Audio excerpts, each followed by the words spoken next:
Beyblade Metal Fusion is a fantastic show when you're an 8-year-old kid. I watched this show so much as a kid, but I never even thought about how the bladers in this show can control their blades, or how the Beyblades have so much power behind all of their movement and attacks.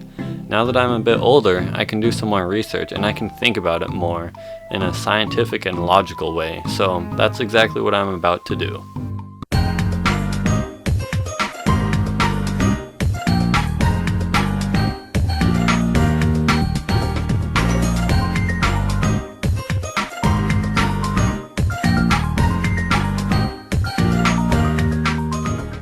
A few questions I'm going to try and answer are, where did the Beyblade come from?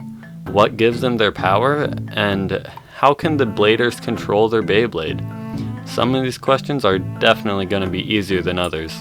In episode 48 of Beyblade Metal Fusion, the character Phoenix, who is actually Jenga's dad, tells us about the origin of Beyblade. Basically, the way the story goes is that a long time ago, a star fell from the sky and lands where Jenga's home village, known as Coma Village, will eventually be built. This star will eventually be made into a Beyblade that becomes the basis for all modern Beys. However, there is another star that fell and landed far away. That star would become El Drago. This star had powerful dark magic that humans wanted in order to fulfill their greedy desires. The people who found this star made it into a Beyblade, and that Beyblade was El Drago. They used this Beyblade for many years, but over time it got passed around to many different people and many different cultures. It was used for war and greed, just so the people who had it could be happy. Over time though, it gained more and more power as it consumed all the hate and anger and other negative feelings of the humans. As this Bey gained power, it evolved and eventually became known as Lightning El Drago 100 Hole Flat. The people in Coma Village didn't like the evil power it had though, so they made a Beyblade out of the good star that had fallen in their land. This star had the power of hope and light. When El Drago arrived in their land, the villagers fought it with their Beyblade, and the hope of the people was enough to give it just enough energy to barely defeat El Drago, and they locked it away in a secret chamber in their village, and it became known as the Forbidden Bey. That's basically the origin of Beyblade, but throughout time, more Beys were made, and now Beyblading is a fun sport played by all types of people.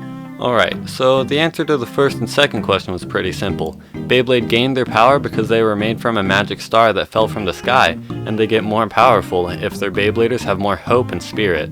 Basically typical shonen anime stuff.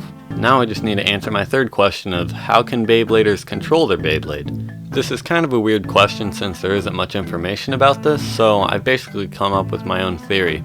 My theory is that another one of the magic properties of the star is that once it's turned into a Beyblade, it not only understands their Beybladers' feelings of hope and spirit, but it can also read and understand their thoughts. The power from the magic star can connect the Beyblader with its Beyblade, and it forms a sort of link so they can work together effectively, and that link allows the Beyblader to control his Beyblade. With this basic understanding about Beyblade, I'm gonna try and use science and math to prove how destructive they really are.